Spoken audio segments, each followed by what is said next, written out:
ദേ നോക്കിയ മോനെ. ഹാ, ലഗേജ് പോയല്ലോ.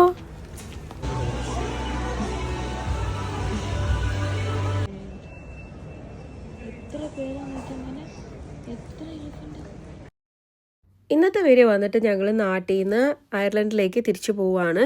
ഇപ്പം നമ്മളുള്ളത് കൊച്ചി ഇൻ്റർനാഷണൽ എയർപോർട്ടിലാണുള്ളത്. സ്റ്റാർട്ടിങ്ങിൽ തന്നെ ഞങ്ങൾ ബാഗേജ് അസിസ്റ്റൻറ്റ് സർവീസ് എടുത്തിട്ടുണ്ടായിരുന്നു. അതായത് ഇവരുടെ ഒരു സ്റ്റാഫ് നമ്മളുടെ ലഗേജുകളെല്ലാം ക്യാരി ചെയ്തുകൊണ്ട് പൊക്കോളും. ചെക്ക് ഇൻ കൗണ്ടർ വരെ അവർ കൊണ്ടുപോകും. നമ്മളപ്പോൾ ആ ക്യൂ നിൽക്കേണ്ട ആവശ്യമില്ല. നമുക്കിവിടെ അറേഞ്ച് ചെയ്തിട്ടുള്ള സീറ്റിങ്സിലൊക്കെ നമുക്ക് വെയിറ്റ് ചെയ്തിരിക്കാൻ പറ്റും. കുഞ്ഞുങ്ങൾക്ക് ഉള്ളവർക്കാണ് ഈ ഒരു ഹെൽപ്പ് ഭയങ്കരമായിട്ട് യൂസ് ആവുന്നത്. 3000 റുപ്പീസാണ് നമ്മളത് പേ ചെയ്യുന്നത് അതിന് വേണ്ടിയിട്ട്. അപ്പം ബാഗെല്ലാം കയറി പോകുന്ന ആ ഒരു ടൈമിൽ, ചെക്ക് ഇൻ ടൈമിൽ നമ്മൾ കൗണ്ടറിൽ വേണം. അത് കഴിഞ്ഞ് ഇമിഗ്രേഷൻ കൗണ്ടറിൻ്റെ ഫ്രണ്ടിൽ വരെ അവർ നമ്മളുടെ കൂട്ടത്തിൽ വരും. ഇമിഗ്രേഷൻ ടൈമിൽ അവർ നമ്മളോട് ഉണ്ടാവില്ല. ഇമിഗ്രേഷൻ കഴിയുമ്പോൾ തന്നെ അവരുടെ വേറൊരു സ്റ്റാഫ് നമ്മളെ ഹെൽപ്പ് ചെയ്യാനായിട്ട് ഉണ്ടാവും. നമ്മളുടെ ക്യാരി ബാഗൊക്കെ കൺവെയറിൽ ചെക്ക് ചെയ്യുന്ന ഒരു ടൈം ഉണ്ടല്ലോ, ആ ടൈമിൽ ഹെൽപ്പ് ചെയ്യാനായിട്ട് അവരുടെ തന്നെ വേറൊരു സ്റ്റാഫ് ഉണ്ടാവും. അതുവരെയാണ് നമുക്ക് ഈ ഹെൽപ്പ് കിട്ടുന്നത്. അങ്ങനെ ഞങ്ങളുടെ ഇമിഗ്രേഷനും എല്ലാ ചെക്കിനും കഴിഞ്ഞു. ബോർഡിങ്ങിൻ്റെ ടൈം ആയിട്ടുണ്ട്. അപ്പോൾ അതിന് മുന്നേ തന്നെ ഞങ്ങൾ കുഞ്ഞിൻ്റെ ഡയപ്പറൊക്കെ ചേഞ്ച് ചെയ്ത് അവൻ്റെ ഡ്രസ്സൊക്കെ മാറി അവനെ ഒന്ന് റെഡി ആക്കിയിട്ടുണ്ട്. അപ്പം നമ്മൾ ബോർഡിങ്ങിന് വേണ്ടിയിട്ട് വെയിറ്റ് ചെയ്യുവാണ്. അപ്പോഴാണ് ഞാൻ എയർപോർട്ടിൽ തന്നെ വേറൊരു ഫ്ലൈറ്റിലേക്ക് ലഗേജൊക്കെ കയറി പോകുന്നത് കണ്ടേ. നല്ല രസമല്ലേ കാണാനായിട്ട്. ഇങ്ങനെ വല്ലപ്പോഴൊക്കെ അല്ലേ കാണാൻ പറ്റുള്ളൂ. ഗ്രൗണ്ട് സ്റ്റാഫൊക്കെ ആണെങ്കിൽ അവർക്ക് എപ്പോഴും കാണാവുന്നതാണ്. ഇപ്പം നമ്മൾ ബോർഡ് ചെയ്തിട്ടുണ്ട്. ഇപ്പം നമ്മളുള്ളത് കൊച്ചി ടു ഖത്തറിലേക്കുള്ള ഖത്തർ എയർവേസിലാണുള്ളത്. പിന്നെ ഞാനൊരു സാധാരണ ഡ്രസ്സാണ് ഇട്ടിട്ടുള്ളത്. അവന് കുറച്ച് ചൂട് കൂടുതലാണ്. അപ്പം ബാസിനെറ്റ് സീറ്റാണ് ബുക്ക് ചെയ്തിട്ടുള്ളത്. വിൻഡോ സീറ്റാണ് കിട്ടിയിട്ടുള്ളത്. നമ്മളത് സെപ്പറേറ്റ് ബുക്ക് ചെയ്തതാണ്. ഞങ്ങൾ നാട്ടിലോട്ട് വന്നപ്പോൾ കുഞ്ഞിന് 4 months ഉണ്ടായിരുന്നുള്ളൂ. ഇപ്പോൾ തിരിച്ചു പോകുമ്പോൾ കുഞ്ഞിന് 10 months ആയി. അപ്പോൾ അത്രയും വ്യത്യാസം ഉണ്ട്. അപ്പോൾ കുഞ്ഞിന് കരയുമോ, കുഞ്ഞ് എങ്ങനെയാണ് ഒന്നും അറിയില്ല. ചെറിയ ടെൻഷൻ ഉണ്ട്. എക്കോണമി ക്ലാസ്സിൽ ആദ്യം വീൽ ചെയർ യൂസ് ചെയ്യുന്നവരാണ് ബോർഡ് ചെയ്യുന്നത്. അതിന് ശേഷമാണ് കുഞ്ഞുങ്ങളെ കൊണ്ട് നമ്മൾ കയറുന്നത്. തീരെ കുഞ്ഞു കുട്ടികളെ കൊണ്ട് നേരത്തെ തന്നെ കയറുന്നതാണ് നല്ലത്. കാരണം നമുക്ക് അതുമായിട്ട് നമ്മുടെ ബാഗൊക്കെ ഒന്ന് വെച്ച് സെറ്റാകാനൊക്കെ ഉള്ളൊരു ടൈം നമുക്ക് കിട്ടും. ഫ്ലൈറ്റിൽ കുഞ്ഞിനും സീറ്റ് ബെൽറ്റ് ഇടണമെന്ന് നിർബന്ധമാണ് കേട്ടോ. നമ്മളുടെ സീറ്റ് ബെൽറ്റിൻ്റെ കൂട്ടത്തിൽ തന്നെ അറ്റാച്ച് ചെയ്യാനായിട്ട് ഇൻഫൻറ്റ് സീറ്റ് ബെൽറ്റ് എയർ ഹോസ്റ്റസും നമുക്ക് കൊണ്ടുതരും. അത് നമ്മൾ അറ്റാച്ച് ചെയ്ത് വെക്കണം. ഈ സമയം കൊണ്ട് നമുക്ക് ഫുഡ് വന്നിട്ടുണ്ടായിരുന്നു. അച്ചാച്ചൻ ആദ്യം കഴിച്ചു, അതിന് ശേഷമാണ് ഞാൻ കഴിക്കുന്നത്.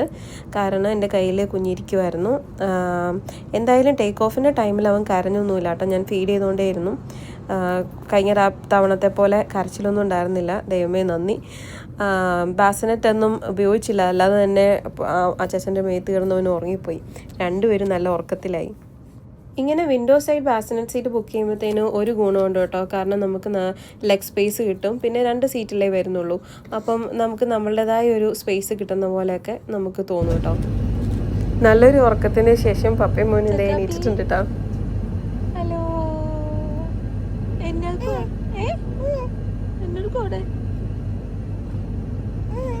അയ്യോ,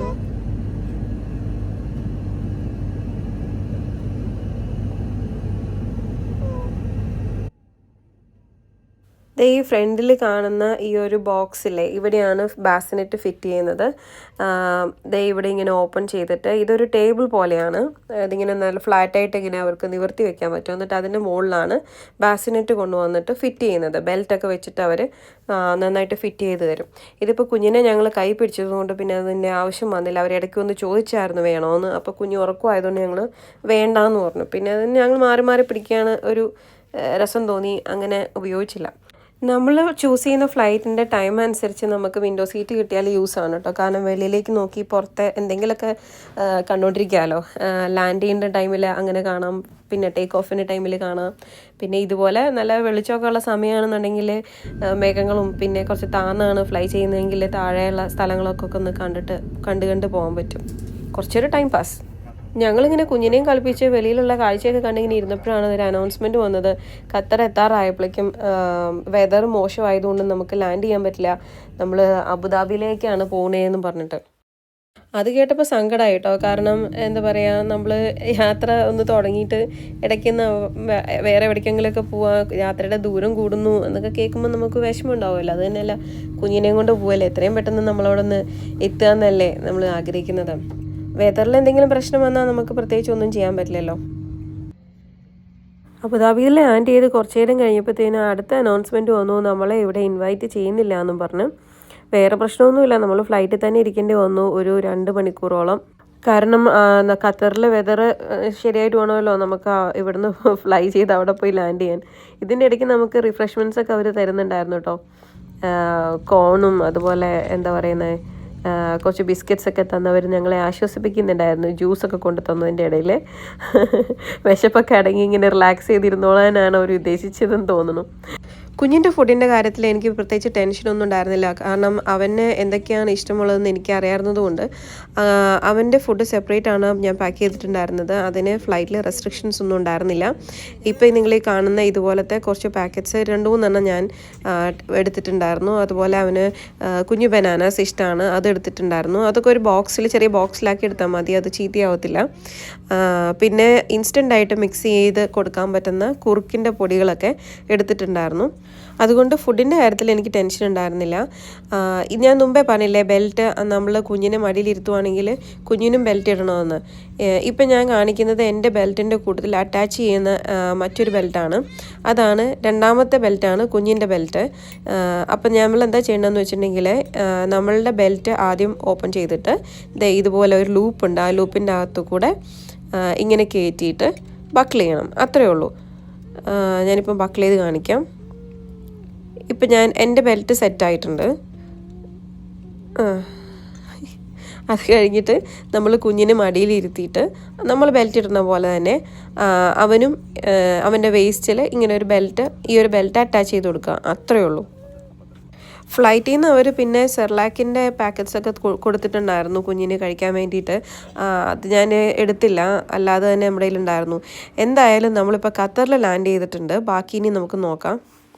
ഇവിടെ വരെ എത്തിയപ്പോഴേക്കും ശരിക്കും കുഞ്ഞ് ക്ഷീണിച്ച് പോയിട്ടുണ്ടായിരുന്നു കേട്ടോ. കാരണം നമ്മുടെ കയ്യിലൊക്കെ തന്നെയല്ലേ മാറി മാറി ഇരിക്കുന്നത്. ഖത്തറിൽ വന്ന് ഇറങ്ങിയതും ഞാൻ നേരെ പോയത് ഡയപ്പർ ചേഞ്ചിങ് സ്റ്റേഷനിലേക്കാണ് കേട്ടോ. കാരണം കുഞ്ഞിനെ ഒന്ന് ഫ്രഷ് ആക്കണമല്ലോ. ഞങ്ങളുടെ കുഞ്ഞാപ്പി ഡ്രസ്സൊക്കെ മാറി സെറ്റായിട്ടുണ്ട് കേട്ടോ. ഞാൻ നിങ്ങൾക്ക് ഈ ഡയപ്പർ ചേഞ്ചിങ് റൂം ഒന്ന് കാണിച്ചു തരാം. ഈ വോളിൽ വെച്ചിട്ടുള്ള ആ ഒരു സ്റ്റെയിൻലെസ് സ്റ്റീലിൻ്റെ അതാണ്, ഈ കാണുന്നതാണ് ഡയപ്പർ ചേഞ്ചിങ് സ്റ്റേഷൻ. അത് നിവർത്തി വെച്ചിട്ടാണ് നമ്മൾ ഡയപ്പർ ചേഞ്ച് ചെയ്യുന്നത്. പിന്നെ ഇവിടെ ഡയപ്പർ ചേഞ്ച് ചെയ്തത് ഡിസ്പോസ് ചെയ്യാനുള്ള ബിന്നൊക്കെ വെച്ചിട്ടുണ്ട്. ഹാൻഡ് വാഷിംഗ് ഏരിയ ഉണ്ട്. ഇതൊരു ഫീഡിങ് റൂമും കൂടിയാണ് കേട്ടോ. നമുക്ക് കുഞ്ഞിനെ ഇവിടെ ഇരുന്ന് ഫീഡും ചെയ്യാൻ പറ്റും. അവിടെ കണ്ടില്ലേ, മിൽക്ക് വാമറും കൊണ്ടുവച്ചിട്ടുണ്ട്. അത് കഴിഞ്ഞ് നേരെ ഞങ്ങൾ ഫുഡ് കഴിക്കാനാണ് പോയത് കേട്ടോ. കാരണം നമ്മളുടെ കണക്ഷൻ ഫ്ലൈറ്റ് നമുക്ക് മിസ്സായല്ലോ. അപ്പം ഗ്രൗണ്ട് സ്റ്റാഫ് തന്നെയാണ്, ഖത്തർ എയർവേസിൻ്റെ ഗ്രൗണ്ട് സ്റ്റാഫ് തന്നെയാണ് നമുക്ക് നെക്സ്റ്റ് ഫ്ലൈറ്റ് അവർ അറേഞ്ച് ചെയ്ത് തന്നത്. അപ്പോൾ ആ ബോർഡിംഗ് പാസിൽ നമുക്ക് ഫുഡ് വാങ്ങിക്കും, അത് ഫ്രീ ആയിരുന്നു. അപ്പം നമ്മളുടെ അടുത്ത ഡെസ്റ്റിനേഷൻ എന്ന് പറയുന്നത്, അല്ലെങ്കിൽ ഫൈനൽ ഡെസ്റ്റിനേഷൻ എന്ന് പറയുന്നത് ഡബ്ലിനാണ്. നമ്മൾ കുറച്ച് സമയം എടുത്താണ് ഡയപ്പർ ചേഞ്ചിങ് സ്റ്റേഷനിലൊക്കെ കയറി ഫുഡൊക്കെ കഴിച്ചിട്ട് വന്നത്. അപ്പോഴേക്കും നമുക്ക് ഫൈനൽ കോൾ വന്നിട്ടുണ്ടായിരുന്നു. അങ്ങനെ ഓടി എത്തുമായിരുന്നു. അപ്പം നമ്മൾക്ക് രണ്ടാമത് ബുക്ക് ചെയ്ത ഫ്ലൈറ്റിൽ ബാസിനെറ്റ് സീറ്റ് ഉണ്ടായിരുന്നില്ല. അതുകൊണ്ട് നമ്മൾ റിക്വസ്റ്റ് ചെയ്ത്, നമ്മൾ ബാസിനെറ്റ് സീറ്റ് എന്തായാലും നമുക്ക് വേണമെന്ന് റിക്വസ്റ്റ് ചെയ്തു. പക്ഷേ ഈ ഒരു ഫ്ലൈറ്റിൽ ഓൾറെഡി ബുക്കായി പോയത് കൊണ്ട് വിൻഡോ സൈഡിൽ വരുന്ന 3 സീറ്റിൽ മിഡിൽ സീറ്റ് അവർ ബ്ലോക്ക് ചെയ്തിട്ട് ആ ഒരു റോ ഫുള്ള് നമുക്കിങ്ങ് തരുവാണ് ചെയ്തിട്ടുണ്ടായിരുന്നത്. എന്നാലും കുഴപ്പമുണ്ടായിരുന്നില്ല, നമുക്ക് ലെഗ് സ്പേസ് ഒന്നും അധികം ഉണ്ടായിരുന്നില്ല. എന്നാലും കുഞ്ഞിനെ അവിടെ കിടത്തി ഉറക്കാനൊക്കെ നമുക്ക് പറ്റി. ഇപ്പോൾ അവൻ ഒരു ഉറക്കമൊക്കെ കഴിഞ്ഞിട്ട് ഫ്രഷ് ആയിട്ടിരിക്കുകയാണ്. നമ്മൾ തൊട്ട് ബാക്കിലുള്ള പാസഞ്ചേഴ്സൊക്കെ ആയിട്ട് അവൻ ഫ്രണ്ട്ഷിപ്പൊക്കെ ആയിട്ടുണ്ട്. അവരൊക്കെ ആയിട്ട് സംസാരിച്ചുകൊണ്ട് ഇങ്ങനെ ഇരിക്കുകയാണ്. എന്തായാലും ഈ പ്രാവശ്യത്തെ ഫ്ലൈറ്റ് യാത്രയിൽ അവൻ തീരെ കരഞ്ഞില്ല, കുഴപ്പങ്ങളൊന്നും ഉണ്ടായിരുന്നില്ല. അപ്പം 10-13 മണിക്കൂറിലെ യാത്ര നമ്മളിവിടെ നിന്ന് തീരുകയാണ്. അങ്ങനെ നമ്മൾ ഇവിടുത്തെ എയർപോർട്ടിലേക്ക് ലാൻഡ് ചെയ്തിട്ടുണ്ട്. ഇനി നമുക്ക് ലഗേജൊക്കെ കളക്ട് ചെയ്യണം. നമ്മളുടെ ഫ്രണ്ട് നമ്മളെ വിളിക്കാൻ വന്നിട്ടുണ്ട്. അവൻ വെളിയിൽ വെയിറ്റ് ചെയ്യണമെന്നാണ് പറഞ്ഞത്. അപ്പോൾ നമുക്കിനി അടുത്ത വീഡിയോസിൽ അയർലൻഡ് വിശേഷങ്ങൾ കാണാം കേട്ടോ.